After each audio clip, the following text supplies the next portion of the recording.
Docteur Vercouter, bonjour. Bonne nouvelle, le premier opus a été très bien accueilli. Nous conseillons aux internautes de s'y reporter.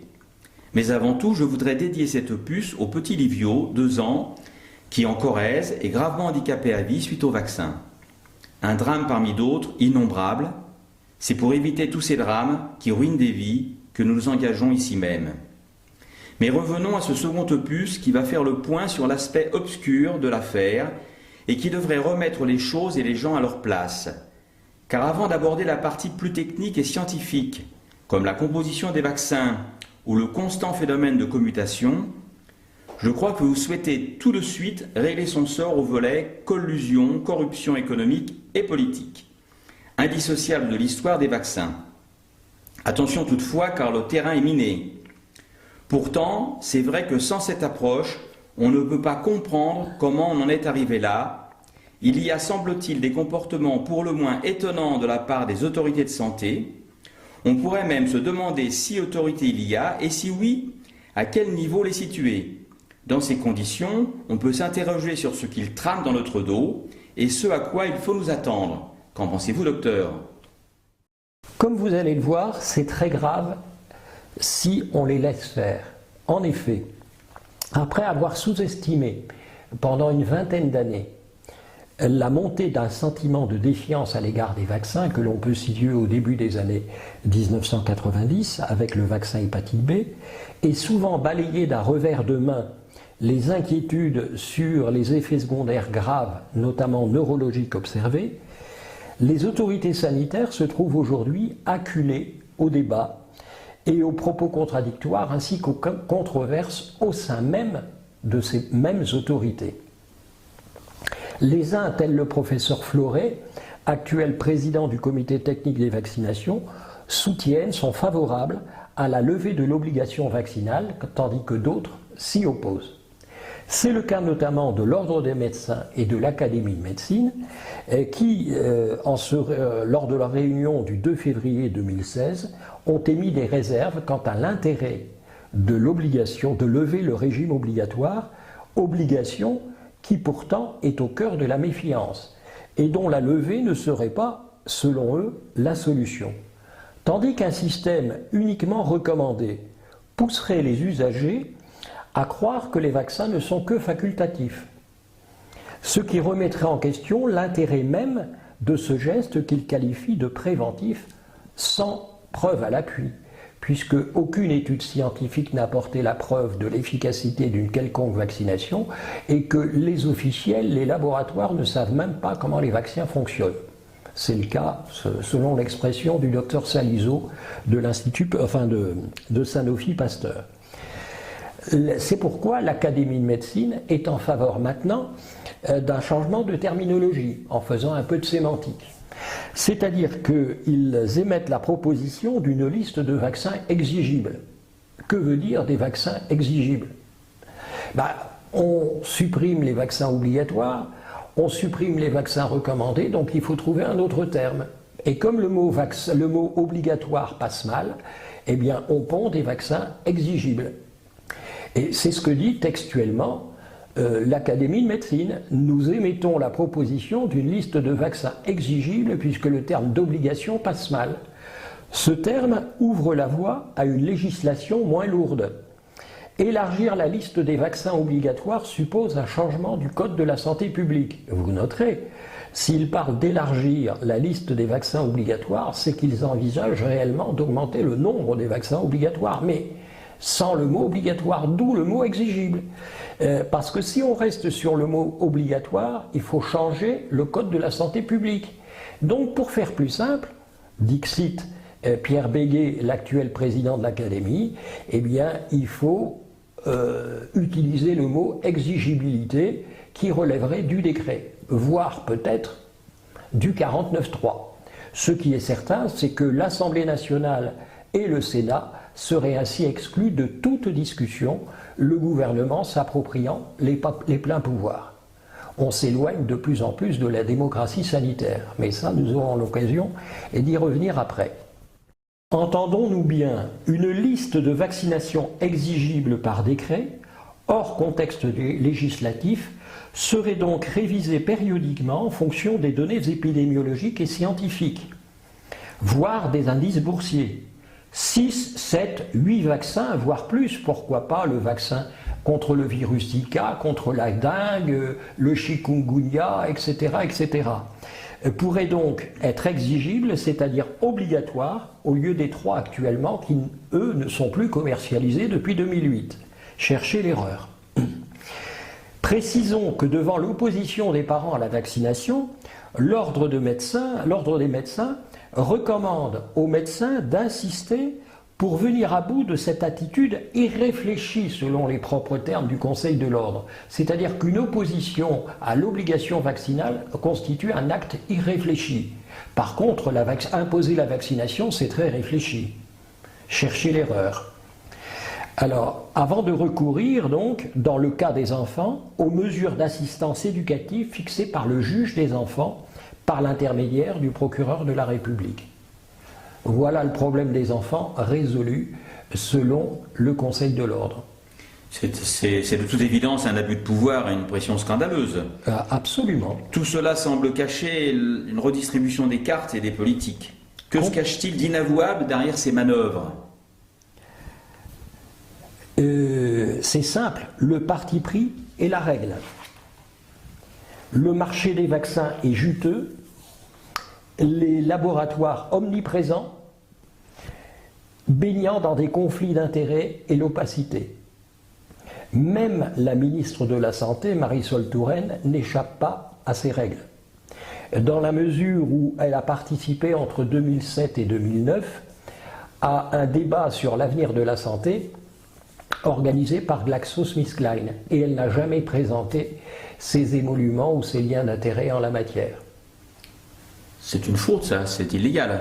Oui, c'est parfaitement illégal, mais quand on est ministre, on est au-dessus des lois, c'est bien connu. Il y a eu d'autres exemples avec Cahuzac, etc., et c'est pas le seul. Alors, d'autre part, on est obligé de constater qu'au sein de l'Académie de médecine, du Conseil de l'ordre des médecins, des instances sanitaires et des leaders d'opinion, eh bien, la collusion, la corruption règne.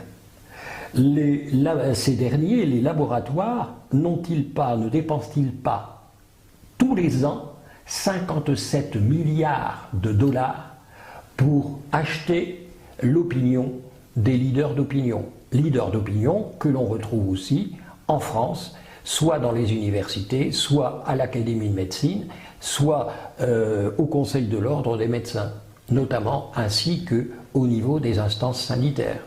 C'est énorme. Mais de toute façon, les dépenses des laboratoires en matière de promotion, parce que ça c'est de la promotion, enfin de la promotion un peu déguisée, parce que c'est de la corruption. Hein. Mais c'est plus important que le budget de la santé, de la recherche pour les laboratoires. C'est plus de la moitié de leur propre budget. Eh ben. Voilà. Alors, le plan de rénovation avec l'ouverture d'un débat entre guillemets démocratique sur la politique vaccinale devrait se terminer en octobre 2016 par un débat public suivi des propositions du comité d'orientation qui devrait s'effectuer en décembre 2016. Or, qui préside le comité d'orientation? Le professeur Fischer, pédiatre immunologiste, qui bénéficia en 2013 d'un prix supérieur à 100 000 euros, émanant de qui? Je vous le donne en mille, c'est pas Glaxo, non, c'est la fondation Sanofi Institut Pasteur. Ce même professeur Fischer a été nommé par Madame le ministre de la Santé. Vous voyez, je suis poli avec des gens qui ont des comportements plus que délictueux. Eh bien, Madame la ministre de la Santé l'a nommé responsable de l'ensemble de la couverture de ce plan de rénovation. Et cette personne a donc le contrôle total de cette pseudo-consultation. Absolument. Impressionnant. C'est pour ça que je parle d'opacité. Oui, on Parce peut qu'il le faut dire. aller le chercher au fond. Oui, ben c'est sûr que le commun du public n'a pas ces informations. Voilà. Alors pour aller dans le même sens, Alors, présenté par Marisol Touraine, le plan de rénovation n'est pas neutre, puisqu'elle est partie en guerre, en lutte, contre les sites anti-vaccinaux, qui sont, je le répète pour elle, qui ont un fort pouvoir de nuisance sur Internet. C'est exactement les propos qu'elle tient et qui ont été repris d'ailleurs par Europe numéro 1. Ben, c'est pas elle qui avait déjà dit les vaccins ça ne se discute pas? Ah mais on n'arrête pas les contradictions chez elle. Mais c'est quand même elle qui est censée être un peu l'arbitre de ce genre Là je vois surtout les preuves d'un certain cynisme chez elle. Et ce qui est très curieux, c'est qu'elle ajoute que des personnes dédiées au sein des agences sanitaires assureront une veille et pourront intervenir ou rediriger les personnes qui se retrouvent sur des sites véhiculant de mauvaises informations. Parce qu'en clair, pour Madame le ministre de la Santé, les bonnes et seules vraies informations sont celles qui émanent de nos autorités. Curieusement, chacun aura constaté que depuis au moins 5 ans, sinon plus, il n'y a aucune information en matière de santé. Ce ne sont que des mensonges. Mais pour eux, c'est une vérité. Ce sont des slogans, c'est de la publicité, c'est pas ça de l'information. Oui, c'est pas un ministère de la Santé, c'est un ministère de la propagande. On a quand même compris que ce sont les grands laboratoires qui financent tout ça, et donc l'information, elle est forcément biaisée et orientée. Vous voulez me couper l'effet de manche que je voulais faire, c'est le ministère de la propagande dans le seul intérêt des laboratoires pharmaceutiques. Voilà. C'est tout. Parce que la santé des gens, on n'en a strictement rien à faire au niveau du gouvernement. Et nous aurons l'occasion de nous en rendre compte tout à l'heure. Eh bien dites docteur, j'ai l'impression que vous avez soulevé un sacré lièvre. Et de toute évidence, on n'en a pas terminé et on ne va pas terminer dans cet opus. On va donc se donner rendez-vous pour des choses apparemment, d'après ce que j'ai compris, très très intéressantes et délicates dans le prochain opus. Et donc merci et à tout de suite.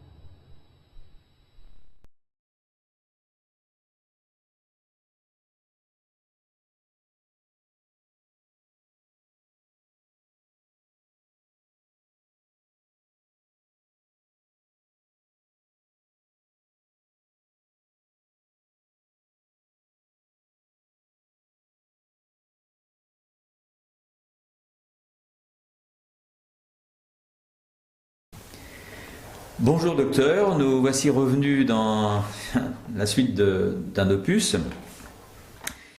Le rapport de la députée Sandrine Hurel sur la politique vaccinale, comme le plan présenté par Marisol Touraine, qui s'appuie sur ce dernier, occulte curieusement des éléments juridiques fondamentaux négligés sciemment par nos autorités et qui ont pourtant été à la base de la crise de confiance et font l'objet de jurisprudence, à savoir le devoir d'information préalable qui a été repris depuis Nuremberg en 1947 par la Cour des comptes et la Cour de cassation en 1997 et auxquels donc sont tenus les médecins dont la formation en matière de vaccin est, répétons-le, des plus réduites.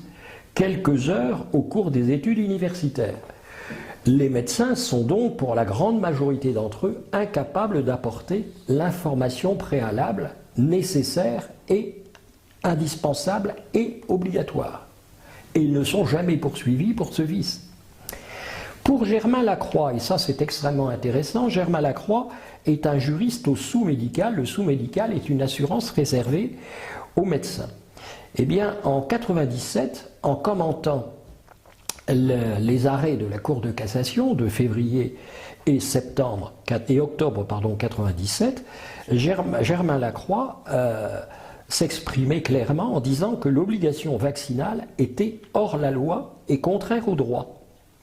Les praticiens et ceux qui réalisent la prescription doivent, depuis ces arrêts de la Cour de cassation et repris en mars 2002, le 4 mars 2002 dans la loi dite Kouchner, eh bien ces praticiens et ceux qui réalisent la prescription, et je me répète mais à dessein, doivent être en mesure de prouver qu'ils ont fourni une information claire, loyale, appropriée et exhaustive au moins sur les risques majeurs et la plus complète possible sur les risques mineurs, plus légers. Cette information a pour but de permettre aux patients de refuser la vaccination proposée en estimant que les risques sont supérieurs aux bénéfices escomptés. Et ça, nous aurons l'occasion largement d'en parler ultérieurement, quelle que soit la vaccination. Et je peux vous le dire d'emblée, aucun vaccin n'a fait la preuve de son efficacité. Et si consentement il y a, il peut toujours être retiré à tout moment. Et ça, chacun peut vérifier, c'est dans le quotidien du médecin du 26 mars 1998. Vous voyez, à la différence de Madame le ministre de la Santé, je cite mes sources. Parce qu'elle, il n'y a aucune source, c'est flou. Alors, derrière ceux qui réalisent la prescription, c'est aussi important à dire, il faut comprendre notamment la ministre de la Santé, ou les ministres de la Santé, parce que seuls MST, alias Marisol Touraine, sont concernés. Il y a aussi ses prédécesseurs, notamment Madame Bachelot, qui sont dans le même bateau. Donc les ministres de la Santé et le directeur général de la Santé, qui ultérieurement pourrait donc être, vous l'avez compris sans doute, pour être éventuellement poursuivi en justice. Faut-il encore rappeler qu'il n'est pas davantage fait état dans le plan de rénovation de la formation médicale continue des médecins à la charge du Conseil de l'Ordre, lequel s'en est délesté au profit des laboratoires pharmaceutiques qui gèrent 98% de cette formation.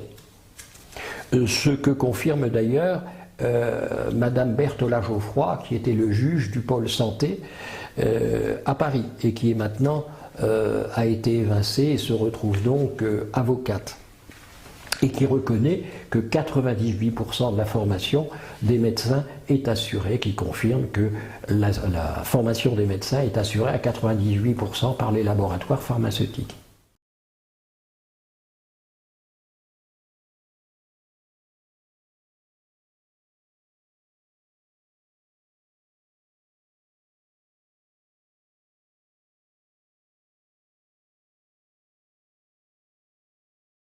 Et justement, au sujet des médecins, je me demande si dans les conditions que vous avez énoncées, on peut faire confiance à son médecin quand celui-ci vous dit que la vaccination est efficace et sans danger. Alors, docteur, c'est vraiment efficace et sans danger une vaccination? On peut croire son médecin? Écoutez, comment peut-on croire un médecin qui a une formation des plus réduites en matière de vaccination, je le rappelle, quelques heures au cours du cursus universitaire de 7 ans, et d'autre part, comment croire un médecin quand il dit, à l'image d'ailleurs de ce que lui enseigne la sécurité sociale, oui, les vaccins, les seuls problèmes qu'il puisse y avoir, c'est dans 80% des cas, un peu de fièvre et des douleurs. Et là, je citerai un exemple, une petite fille de l'Orne qui, après le vaccin diphtérie, tétanos, polio, plus, donc avec l'infanterie, c'est-à-dire en plus l'hépatite B, la méningite à hémophilus B, eh bien, a déclenché, et plus la coqueluche, a déclenché 4 heures après la vaccination une fièvre qui s'est élevée à fébricule, comme dit la Sécu, à 42 et 5 dixièmes. L'enfant est tombé dans le coma, 2 mois plus tard, elle était morte. C'est ce qu'on appelle une encéphalite. Or, chacun peut aller voir dans les causes de l'encéphalite infectieuse, eh bien, l'une des causes importantes, c'est la vaccination, quelle qu'elle soit. Toute vaccination peut entraîner une encéphalite. Parce qu'après toute vaccination, on observe un œdème cérébral plus ou moins transitoire. Notamment, ce n'est pas le seul effet qui se manifeste, mais nous aurons l'occasion d'en parler ultérieurement. Quant aux médecins qui affirment que les vaccins sont sans danger, il suffit de lire les revues médicales, notamment étrangères, parce qu'en France, il semble qu'on ne sache pas lire l'anglais ou l'américain. Alors, il suffit de voir, partout, il y a des complications. Et comme la vaccination hépatite B, ce n'est pas un mal franco-français, c'est un mal mondial, avec notamment l'hydroxyde d'aluminium. On vous a parlé tout à l'heure de collusion, j'irai plus loin, c'est de la corruption. Et en fait, c'est une rente viagère pour le corps médical, la vaccination, puisque à la consultation proprement dite qui rapporte pour un généraliste 23 €, il faut ajouter les effets secondaires pour lesquels les parents viennent consulter. Or, je me souviens avoir rencontré le président régional du Conseil de l'Ordre, qui est un médecin généraliste, qui m'a dit qu'il vaccinait 1000 personnes par an contre la grippe et qu'il n'avait jamais aucun problème. Alors je lui ai quand même parlé des effets secondaires dont parle le Vidal. Pour 100 000 personnes vaccinées, pour 1 million de personnes vaccinées, il faut observer 5000 accidents qui nécessitent une hospitalisation. Donc forcément, pour 1000 personnes vaccinées, il y a des accidents. Et je lui ai simplement répondu, oui, ça vous a rapporté 23 000 € sans parler des effets secondaires. 23 000 € par an pour satisfaire à la vaccination qui est recommandée. Et d'autre part, il y a une pédiatre rencontrée en 98 sur Clermont-Ferrand qui m'a avoué avoir assisté à un symposium organisé par Sanofi Pasteur et qui, à l'issue du symposium, je ne sais pas si les gens savent comment se passe un symposium, c'est dans un hôtel 4 étoiles avec petit four, foie gras, saumon fumé, etc., champagne. Et à l'issue du symposium, chaque cadre est venu parler en aparté à chaque pédiatre de la région de Clermont pour leur proposer une prime, alors je traduis en euros, une prime de 600 € par enfant vacciné à concurrence de 15 enfants vaccinés par pédiatre, 9 000 € en liquide, non déclaré. Eh bien c'est ce que fait maintenant en partie la sécurité sociale qui remplace les laboratoires, mais ne nous l'auront pas. La Sécu est en faillite, comment peut-elle payer? Manifestement, elle reçoit des dessous de table. Eh bien dites, docteur, j'ai l'impression que vous avez soulevé un sacré lièvre. Et de toute évidence, on n'en a pas terminé et on ne va pas terminer dans cet opus. On va donc se donner rendez-vous pour des choses apparemment, d'après ce que j'ai compris, très très intéressantes et délicates dans le prochain opus. Et donc merci et à tout de suite.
En réalité, tout est cousu de fil blanc, comme chacun l'aura compris. Les dés sont manifestement pipés et le terrain miné.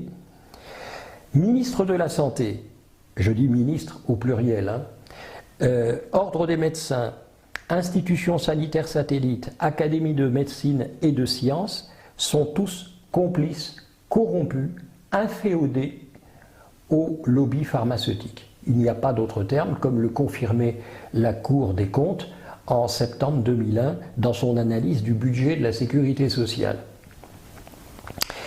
C'est ce que confirme avec éclat la démission soudaine et fracassante de Thomas Dietrich, ancien diplômé de Sciences Po et haut fonctionnaire du ministère de la Santé, qui a été nommé par Marisol Touraine secrétaire général de la Conférence nationale de santé en avril 2015. Cette Conférence nationale de santé est un organisme théoriquement indépendant qui devait gérer tout le plan de rénovation de la politique vaccinale. Or, en fait, le 19 février 2016, et je le répète, Thomas Dietrich, 23 ans, c'est jeune pour quelqu'un qui prend des responsabilités, a démissionné, donc le 19 février 2016, et par sa démission, il a voulu dénoncer les pressions, alors je répète, les pressions exercées par le ministère de la Santé et Bernard Vallée, c'est-à-dire le directeur général de la Santé, qui ont régulièrement censuré, en toute illégalité et sans aucune légitimité, des avis rendus par la CNS indépendante, théoriquement, avant de réduire drastiquement son financement, puis de la remplacer par la toute nouvelle Agence nationale de santé publique, qui est la fusion de l'INPES, je n'entre pas dans les détails, l'INVS et les Prus, créée par la loi de modernisation de notre système de santé. Mais cette nouvelle agence, elle est sous tutelle de l'État et elle a été largement subventionnée pour financer des campagnes en faveur de la vaccination. C'est-à-dire qu'on est jugé parti en même temps, et à part ça, on parle de débat démocratique et contradictoire. Il n'y a aucune contradiction. Ben vous l'avez dit, les jeux sont pipés, tout est réglé d'avance. Voilà. Et donc, je voudrais quand même juste, pour la mémoire de, ce brave homme n'est pas mort, mais il est mort sur le plan de sa profession. Hein. Il l'a dit lui-même, je crois qu'il est cramé. Il a plus à 23 ans, il s'est délibérément saboté tout espoir de retourner un jour dans l'administration française, sauf bien entendu à avoir un jour des politiciens qui ne seraient pas corrompus. Mais bon, on n'y est pas encore. On n'y est pas encore, en effet. Cet intègre secrétaire général dit qu'il ne pouvait pas cautionner le système et vendre son âme au diable, les conditions de transparence et d'indépendance de l'organisateur n'étant pas garanties. Je répète, les conditions de transparence et d'indépendance de l'organisateur n'étant pas garanties. Voilà ce qu'on nous propose comme plan de rénovation. Et on peut dire qu'il sait de quoi il parle, lui, quand même. Et il sait de quoi il parle. Il était placé au sein des saints. Voilà. Dans sa lettre très lapidaire à son supérieur hiérarchique, sans formule de politesse, faut-il le préciser, il a transmis un rapport cinglant un brûlot de 28 pages contre le ministère, contre le ministère. Il est dit, je parle de Dietrich, convaincu que la démocratie en santé n'est qu'une vaste mascarade. Rendez-vous compte, un haut fonctionnaire qui dit que la démocratie en santé n'est qu'une vaste mascarade. Il explique comment le ministère de Marisol Touraine n'accorde que peu d'importance à ce que pense le public sur les grands sujets de santé comme la vaccination ou la fin de vie. On nous fait croire, dit-il, que l'on construit une politique de santé en lien avec un certain nombre d'acteurs. Il n'en est rien, alors que l'on construit une politique de santé de manière très verticale, sans retour de terrain, un peu en vase clos. Via cette démission, ce haut fonctionnaire, qui mériterait, je crois que tout le monde sera d'accord, si tant est que c'est encore de la valeur, il mériterait la Légion d'honneur pour ça, espère tout simplement mettre en lumière, alors je le cite, la malhonnêteté de l'administration actuelle vis-à-vis de la démocratie en santé, afin que des mesures correctrices soient prises sans délai, notamment pour renforcer l'indépendance hiérarchique et financière de la coordination et qui doit s'occuper du plan de rénovation. Quand la situation est problématique à ce point, dit-il, il faut sortir du système et le dénoncer. De l'avis de tous, ce rapport de la députée Sandrine Hurel ne contient aucune proposition d'envergure. Certains ne sont même pas loin de penser, dit-il, que ce rapport n'a été commandé qu'afin de faire patienter les citoyens en espérant que ceux-ci finissent par se désintéresser de la question.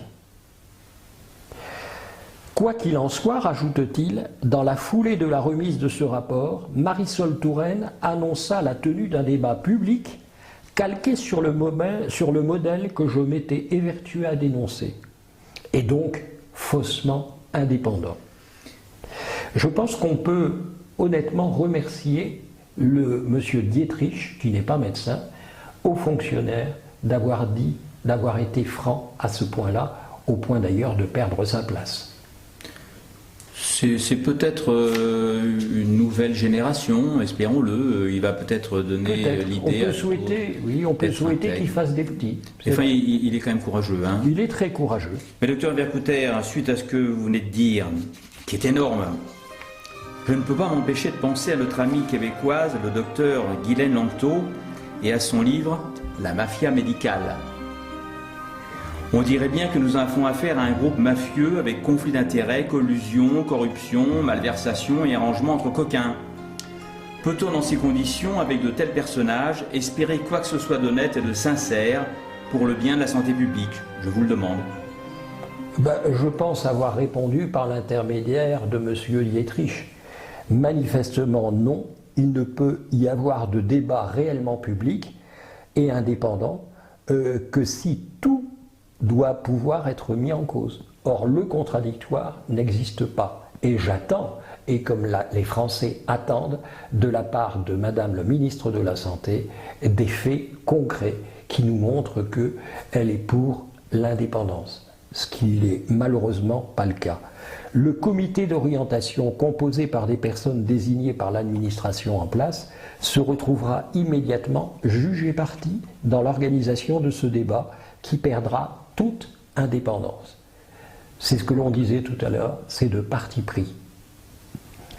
Nous sommes donc aux portes d'un coup d'État sanitaire dirigé de main de maître par les laboratoires pharmaceutiques qui gouvernent nos institutions sanitaires et nous annoncent d'ailleurs que la vaccination pourrait doper de 153 000 milliards de dollars l'économie mondiale. Je répète, 153 000 milliards de dollars l'économie mondiale.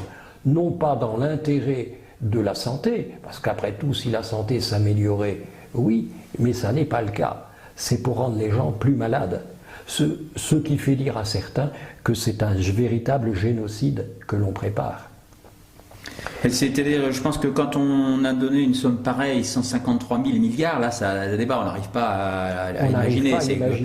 C'est considérable. C'est colossal. C'est colossal, et ça veut dire, ça sous-entend tout ça, ça explique tout le reste. On ne peut pas faire 153 000 milliards de dollars de chiffre d'affaires sans ces obligations déguisées, ces contraintes, ces vaccinations massives et forcément totalitaires, quoi. Là, on arrive on n'est plus du tout dans un système humain et démocratique. Là, voilà, on en parlera certainement à un moment, mais en tout cas là c'est grave. C'est vrai que les gens, les citoyens sont pris en otage dans ce système avec 3 vaccins qui n'existent plus, qui leur sont imposés. Ils vont être remplacés par des vaccins exigibles qui sont tous neurotoxiques et cancérigène. Oui, mais alors là, on est d'accord, docteur, mais alors est-ce que, disons le mot, c'est pas une nouvelle forme de terrorisme? Parce qu'on énonce ça à la bouche en ce moment, le terrorisme, mais c'est pas du terrorisme, ça? C'est une nouvelle forme de terrorisme créée vaccinal, par l'État. Vaccinal, cette créée fois. par l'État.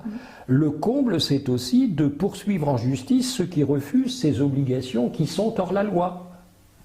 Et le comble, c'est aussi de leur interdire l'exercice de leur profession ou la poursuite de leurs études. Récemment, une jeune dame de 22 ans m'a appelé, elle veut être pompier, eh bien on lui refusera d'être pompier si elle n'est pas vaccinée contre l'hépatite B, contre le BCG également, et puis contre diphtérie, tétanos, polio. Voilà. Eh bien, je pense que nous allons nous arranger pour rencontrer le médecin-chef des pompiers du département. Il s'avère que c'est à Anglet, donc c'est pas loin de Lourdes. Je pense qu'on va s'arranger pour avoir une petite réunion avec ce médecin-chef, qui manifestement ne connaît pas la loi, ne sait pas qu'il est tenu d'apporter une information claire, loyale et appropriée. Et ça, nous ferons fort de lui transmettre par oral et par écrit toutes ces informations. Et alors, en plus, les gens sont poursuivis pour mise en danger d'autrui. On peut les condamner à de lourdes prisons et à de lourdes amendes. Le coût de la mise en danger de la vie d'autrui, c'est énorme, puisque bien entendu, s'ils croyaient seulement à leur vaccin, on ne pourrait pas mettre quelqu'un de vacciné en danger parce qu'on ne l'est pas. Ça n'a aucun sens. Absolument. Ça veut dire qu'eux-mêmes ne croient pas, ils ont bien raison d'ailleurs, eux-mêmes ne croient pas en leur système. Et évidemment, ça ne marche pas. Mais c'est un aveu. Quand on vous dit, vous mettez en danger, parce que vous n'êtes pas vacciné, vous mettez en danger la vie d'autrui, qui, lui, est vacciné. Voilà, encore une fois, comme on l'avait dit dans le premier opus, c'est une chose et son contraire. Si on est vacciné et que c'est efficace, et qu'on y croit, on ne craint rien de côtoyer des gens qui ne sont pas vaccinés. Tout à fait, mais ce qu'il faut dire, pour terminer, c'est que ces vaccins, qu'ils soient obligatoires, recommandés ou exigibles, entre guillemets, c'est-à-dire imposés, doivent pourtant être reconnus comme défectueux, ce qu'ils semblent ignorer. Il est vrai que là, je fais référence à la directive européenne de juillet 1985 sur le droit à la consommation. Un produit est reconnu défectueux dès le moment où il n'offre pas la sécurité à laquelle chacun est légitimement en droit de s'attendre. Juillet 1985, ça fait 30 ans. Eh bien, nos hommes politiques doivent souffrir d'Alzheimer ou que sais-je encore, mais manifestement, ils ont une mémoire très courte.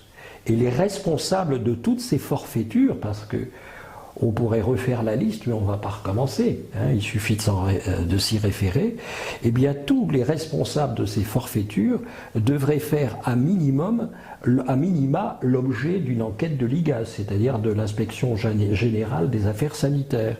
Le cas échéant, être démis de leurs fonctions et être poursuivis pour faute grave, voire empoisonnement, qui pourrait être éventuellement considéré comme volontaire, car il est conscient et délibéré. Et c'est pas faute de notre part de les en informer.